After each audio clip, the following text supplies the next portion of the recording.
we're facing very similar problems, and I hope to be able to make that clear about how do we see that happening during this talk. So, as I said, I'm Zeugh. I'm head of research at Blockful. We built anti-capture, that is a governance security framework and dashboard. The goal is to make DAOs safer. And we see coordination as our goal.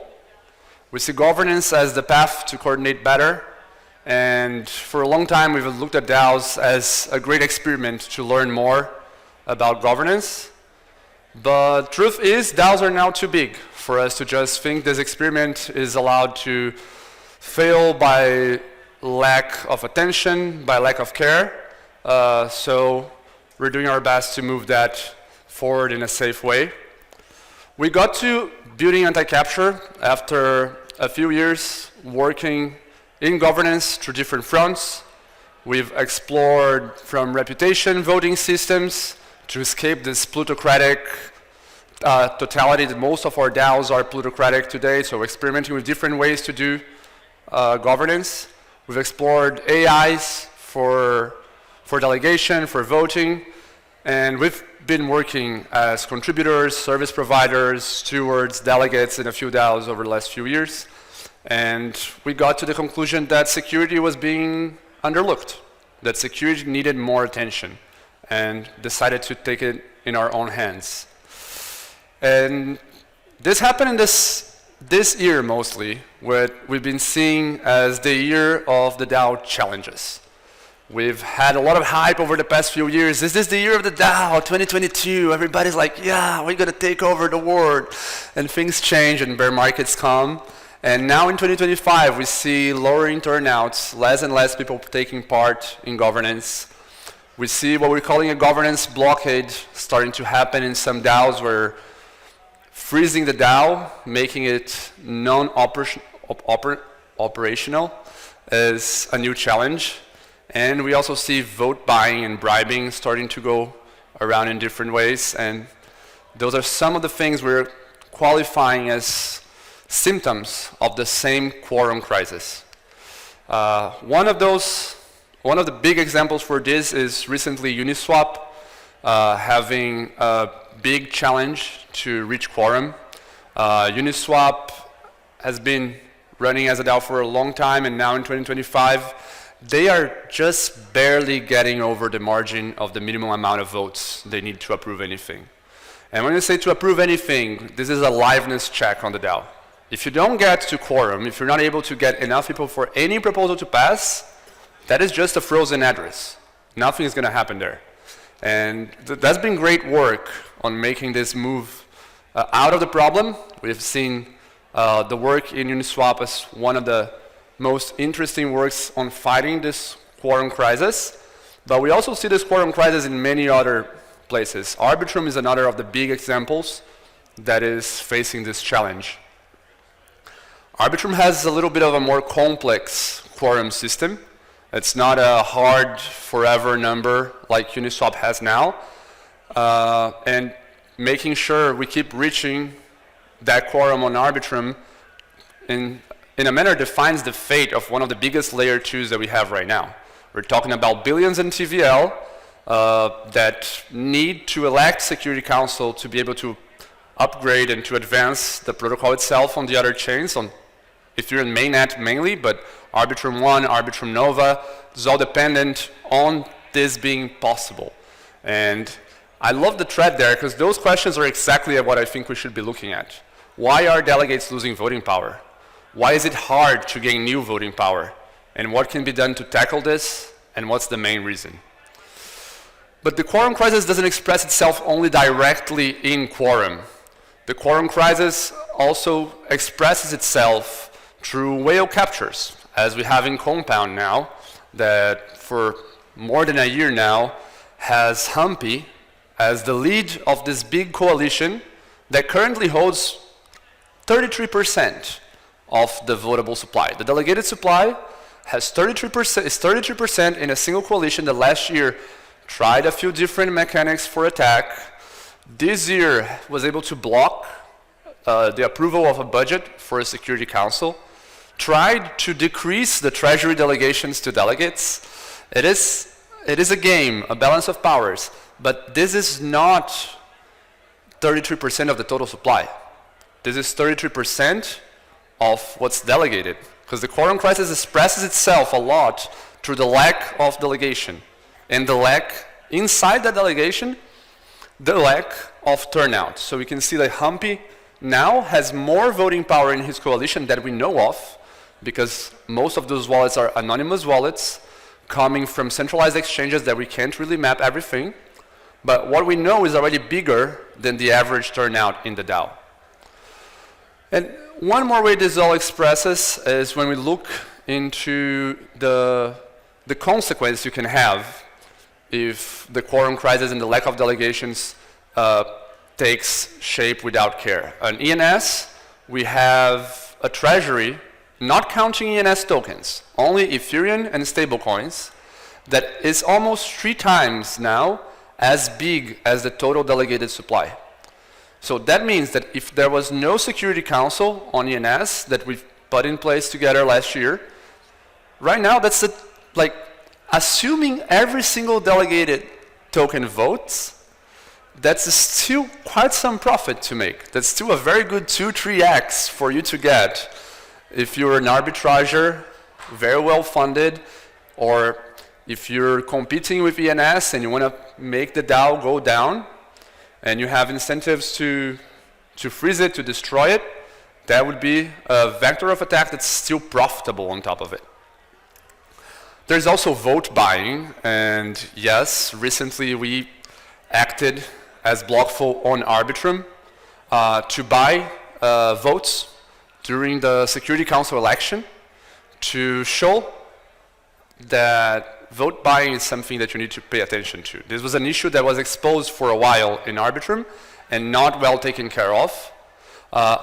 Gladly, we got our desired result. That was Arbitrum delegates were able to repeal our tentative of attack to get into the Security Council, and the defense was well succeeded, but we did manage to get 14 million votes, almost enough to get you in the Security Council in like way cheaper than what this could cost, which would never be enough if delegations are bigger, if quorum was higher.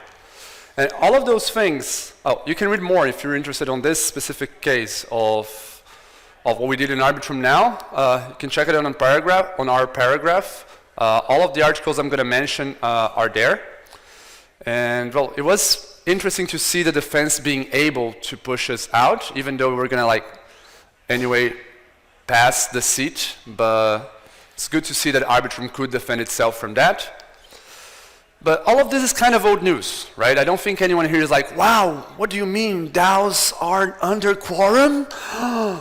No, we know that, and we tend to just look and say that's how it goes, but this is called normalcy bias. And normalcy bias is a dangerous thing. Normalcy bias makes us think that we're safe, that it's not going to happen to us, that our case is different, and many times it's not. Many times it's a matter of chance, of time, and we need to look into it by understanding the structure. For anyone not too familiar, I'm going to quickly go to the compound governor. That is like how most of the DAOs that have representatives here or that we are working with are established. It's basically a token contract. It's basically what you hold. The governor is where you vote, and the time lock is the treasury that executes that. The way that it flows through is that you can buy and delegate in the token contract. You can propose and vote with enough power in the governor, and given the rules that are set, the time lock will execute that. I guess most people here are already familiar, but always good to just brush back. And it was looking into that structure that the first moment we saw quorum as an issue was on ENS, and we found the first signs by looking at how much of that supply was actively governing the DAO. Back last year, 4% total was delegated, and we were like, okay, what does that mean? What risk does that offer?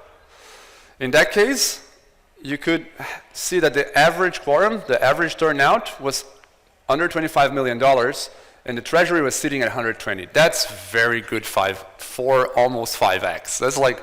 That's a good arbitrage for you to make if you want to make some money. And well, That's not the most of how it could get exploited. The average quorum could have other mechanisms to play together with an attacker here and exploit it even more. Through things like beyond the economic conditions, through parts of the governance implementation itself, all of those governor contracts, they're normally customized.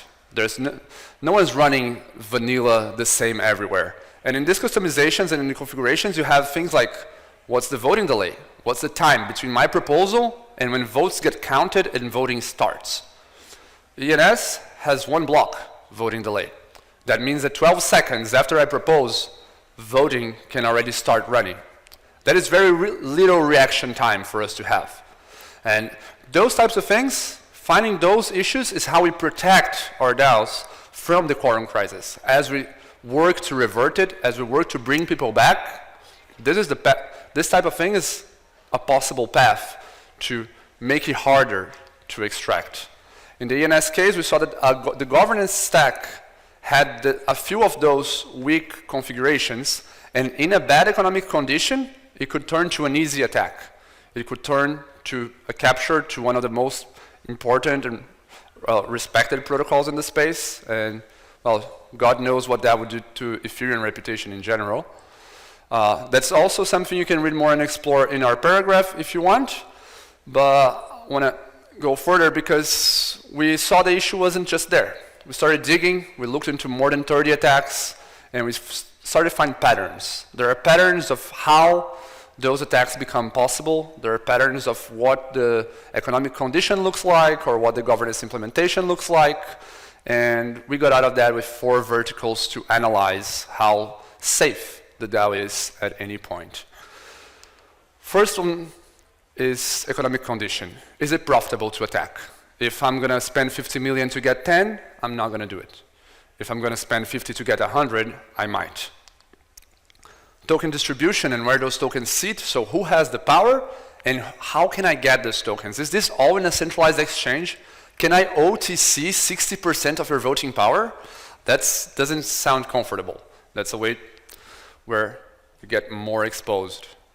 Governance implementation, so inside those contracts, what are the rules that allow me to make it even cheaper to attack so the economic condition doesn't need to be so favorable and I still get to profit? And governance activity, the core point of the quorum crisis. That is, how many tokens are actually being used to govern?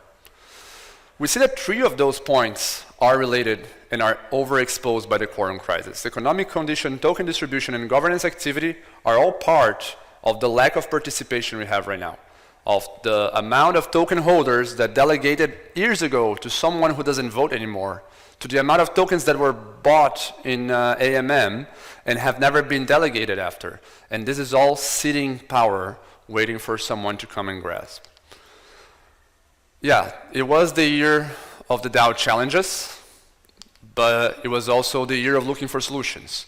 And solutions that were worked through by people on many of teams that are showing up here that we're very glad to have worked with or observed the work into ways to fight this. As I said, this is not news, and we've seen good and bad solutions in our perspectives. I think quorum reductions were discussed in many places. That's a dangerous one. Optimistic proposals were put in a few places too, and those are quite interesting ways to make work easier inside the governance. There are incentives campaign, treasury delegations. There are many approaches that we've been seeing around, and better or worse, they're a search for how to solve this. So they're a good signal that we are recognizing that we have similar problems. But we face a challenge at that.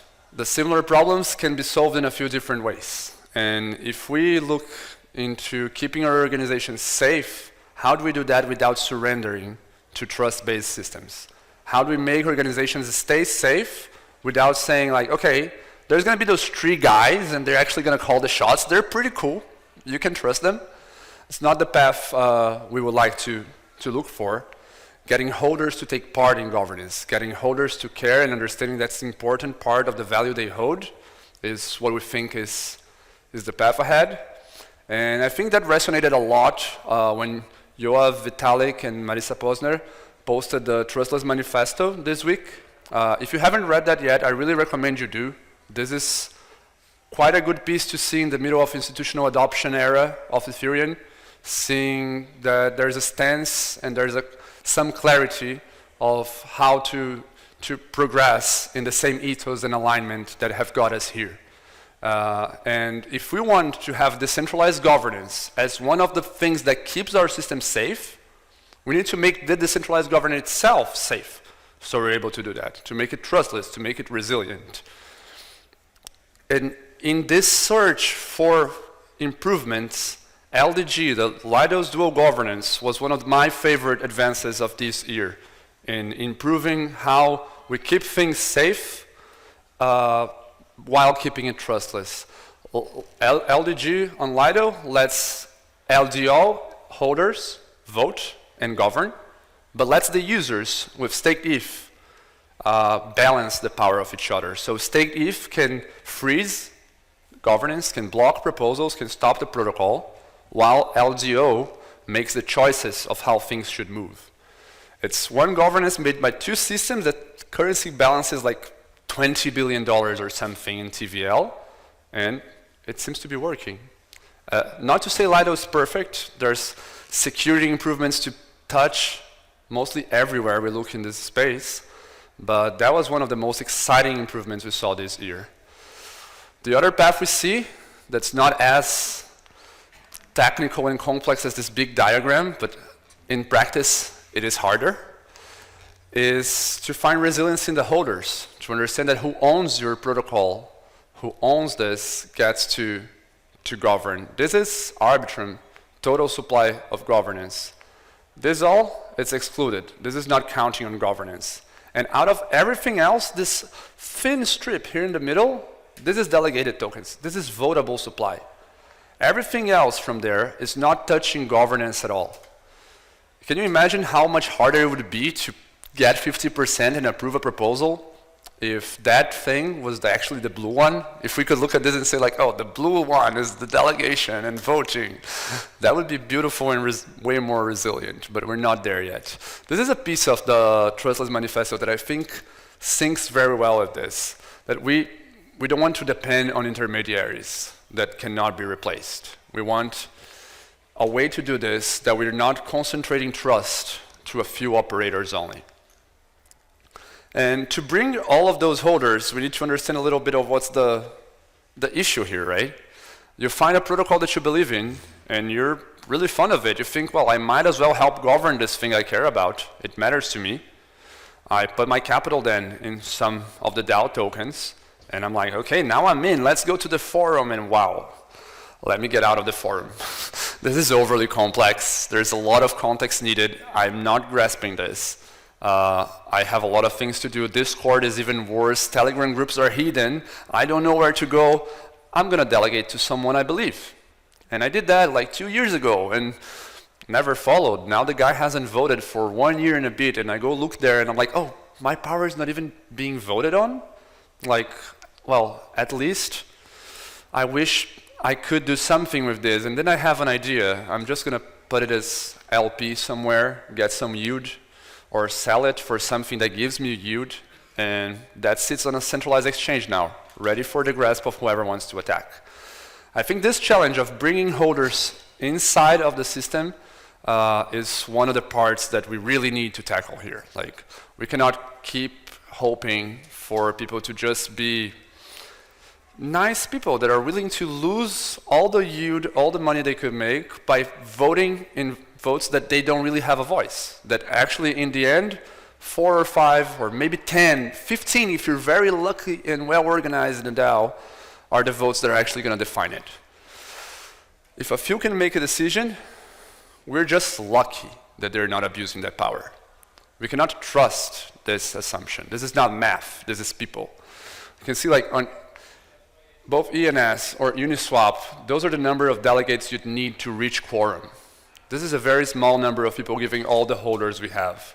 And if you look at Uni is struggling to reach quorum, which means that with top 4 already reaching quorum, that is very likely to be able to pass. If you put top 7, unlikely to be defeated. Not only that, a lot of power sits on centralized exchanges. You have both on ENS and in Scroll, supply on SACs way bigger than the delegated one.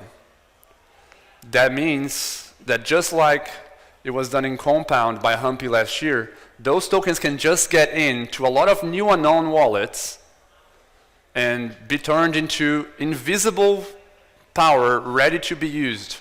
$10,000 in 10,000 wallets is a lot of voting power, and if they're coming with different amounts at different times from a centralized exchange, it's very hard for you to catch that before it turns into a vote. Not only that, but power that is delegated is also not used. This is Uniswap and this is Compound, and these are their top delegates. This might be a little bit outdated. You can find the new ones on anti-capture, but it's like, if you look at Uniswap, this is the top 10. We have 2 votes out of the last 18 proposals. Oh, 3, one more down here. Top delegates are not voting. If you're delegating to one of those guys, please delegate to someone else. Uniswap has competent delegates looking into things and doing work. Why is this power all stopped here? On Compound, we see like PGov, Event Horizon, all the callers, and Humpy, the leader of the attacking coalition. Those are the only very active ones that you will see. Everything else is stopped. We need to move this voting power. Not only bring the holders in, but move holders that already delegate into useful delegates, into people who are actually making the DAO safer and operational. Those conditions, the Quorum Crisis, it leaves us exposed. They all leave us exposed. And we have to assume Lazarus knows. If we know, you have to assume Lazarus knows, right? If you're not aware, Lazarus, North Korean attacking group, hacker group, billions of dollars on Bybit, and yada yada. And well, they like to make money when we make mistakes. If we see the risk before the problem, like you have on Compound and ENS, where you can put a security council in place, you can guarantee a veto there, that's nice, but you also have to guarantee you can renew that, right? Having a security council like Compound has until September, I'm really hoping that Compound, that the foundation, the groups working with them, can move it forward to change the scenario before the renewal of Security Council comes. Because the risk is given. Compound DAO, very real DAO, very much the real thing. It has control over all the protocol. You do not want that in the wrong hands with like over 50%. We have to assume Lazarus knows and know that they are creative, they're smart, and they're well capitalized. Normalcy bias is our trouble. We have just assumed that nothing is happening. We have data, this is all open, public, blockchain, yay, but we don't look at it. And if we don't look at it, we don't know how to play with it. We think 51% of the delegated supply is the only way to attack us, and then suddenly the guy is also seeing that this is not so profitable, so he gets it, but then he shorts their token, he gets a loan. There's many ways to start getting closer and closer to that attack power and making it financially viable. We have to assume Lazarus knows, so we have to make sure that we do too. Because if we don't, there might not be many of those DAOs left soon. Those treasuries are going to be very dry. At anti-capture, we've also been looking for solutions, and they're not silver bullets. They're not going to solve everything. There's many other solutions around. And we hope to be able to bring a little bit of our research and what we've been seeing that works into, well, for all of you to see how we can move it forward together. First part is evaluating economic and systemic risk. So anti-capture is based on 17 different metrics of implementation, a lot of economic data to get to the point where we can tell different risk areas of types of attack and stages of resilience. Very much inspired by L2Beat and how it moves forward L2s to have pressure and understand you have to evolve. This stage is not reasonable. You need to keep moving. Notification systems and informing holders and delegates. We all seen a bot that tells you, hey, there's a new proposal, but you also need to know, like, hey, there is a new proposal that your delegate hasn't voted. in the last 3 proposals, the guys you're delegating never voted. Or this guy that you think might be an attacker has been increasing voting power every week. Being able to have that clarity in the hands of security teams, governance specialists, professional delegates inside the DAOs might be very powerful as a tool for us. And also incentivizing active delegators. That's one thing that we haven't seen a lot around in DAOs, in all those solutions we've seen. People vote a lot in favor of incentivizing delegates that are voting, and that's important. I think we need to keep that going, but we also need to make sure that people who are delegating to those active delegates, those people, they should be getting something here too. We need to make sure that they keep doing that. We need to make sure that that increases. It's not a matter of, oh, are we going to spend too much at that? If we don't move this number forward, we might not have a lot left anyway, depending on how that goes. So that's a few of the paths we've been looking to improve and challenge the problem. And we do that based on a framework. The anti-capture framework, as I said before, we're looking into a lot of different metrics. So far we're focused on the compound, governor, Open Zeppelin, Governor Bravo, however you want to call it. And we're very much open to hear from people who know about governance. What do you think of the way we're looking at this? How we expand this further? How do we look into other governance models? One of the great feedbacks we had so far is that we need to generalize that. Governance is not only governor. There are many ways, and we need to make it broader. Recently, that is what got us seeing the Trustless Manifesto, was Vitalik mentioning that L2Beat, WalletBeat, and anti-capture have been doing ways to effectively measure a system trustlessness. This is what we're going towards here. Understanding that this is working. How do we know if it's working or not? We get all the data we can, and we measure the results of different actions we can take. It's dangerous out there. Please take this as a suggestion of ways that we can all improve. We need to get this space to improve in how governance security is done. Anti-capture looks into a few DAOs in stages of security risk areas. We're looking into each of them into a lot of different metrics that you can explore just out there and see on your favorite DAOs how it's looking. And we're looking into the details of each type of supply. How is it moving? How does it relate to each proposal? Where does each delegate voting power comes from, and when did it get there? It's looking into these details that allows us to see, for example, when Humpy acts on compound and it starts accumulating into new addresses, and we can see a bunch of new addresses that are getting a lot of voting power on the same day from the same source, and now we can flag it, which when we saw the attack 1 year ago, we couldn't. And we want to make sure that everyone can get that type of information, and every single DAO is protected from that type of vector. Governance was never easy to do, all over history. And this is one of the last parts of the Trustless Manifesto. We choose to build trustless systems, even when it's harder. This is not easy, this is not going to be easy, but you're all here because you care. And a bunch of you I know personally and are very good at this. So let's make it better. Thank you.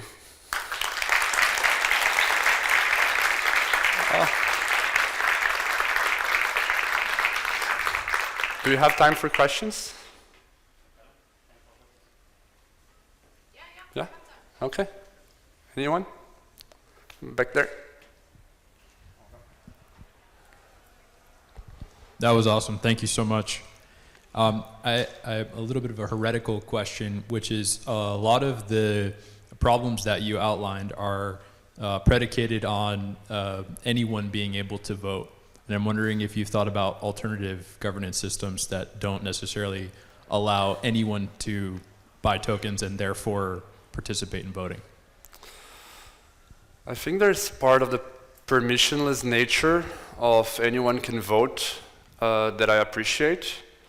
I think if we don't assume that, the way we look at this type of analysis is very different. I really love the way you guys are tackling that with hats for the DAO. I find that does make it safer, but reality is $16 billion between treasuries and over 30 in TVL that are managed like this right now, and we need to make sure that stands before taking next steps. But I'd love to get this type of thing one day to be able to also analyze more diverse governance types.